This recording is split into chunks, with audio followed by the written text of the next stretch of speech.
I'm a business consultant, and I practice mainly in the local area, and I offer strategic planning, organizational development, and operational improvement.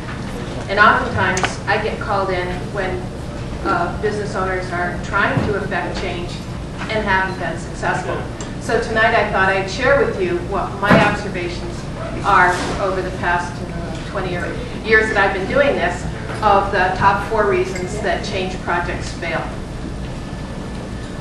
I go and I'll talk to the business owner, and he'll say, you know, I'm really trying to make this change, and that, you know, no matter how hard I work at trying to get this change to happen, my employees just aren't going with it. So I'll talk to a few employees, and I'll learn that they don't really understand where the business owner is trying to go. That the business owner hasn't clearly communicated what the destination is. So the first and primary reason that change projects fail is that everybody isn't on board with where you're trying to go. I joke with them, if you don't know where you're going, it doesn't really matter what bus you get on, and that's kind of the way the employees feel. They don't really know what they're supposed to do because they don't really know where they're going. Once you have a destination, the second most important thing, and things often forgotten, are you have to have a plan. And the plan ideally should have measurable goals and some milestones along the way so that you know you're on track. I don't think that anybody in this room would set off to drive to California without at least a road map in the car. And maybe you thought to yourself, well, it's about 3,600 miles away, and I'm going to need to be there in 6 days, so I'm going to have to drive about 600 miles a day.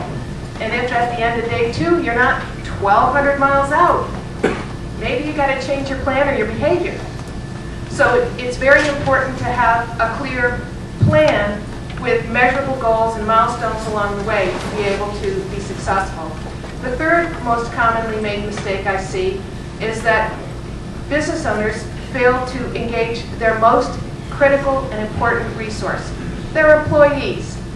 It's really important to talk to employees, tell them where you're going, talk to them about your plans, and to hear what their ideas are about how to achieve it. In the many times I have talked to employee groups, I don't recall a single instance when I said, well, what do you think we could do differently or better in your way of looking at an incremental change, when we didn't get 2 or 3 ideas that were really worth contemplating. People who are on the front lines doing work have a really good idea of what could be done differently.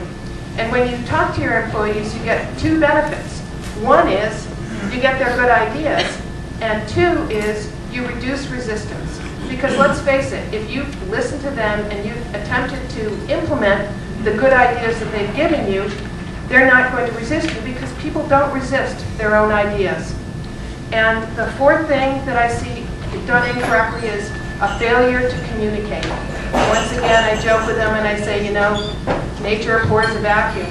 If you don't talk to people about what you're doing and make it really clear what's happening, why it's happening, what are the processes along the way, they will make up stories.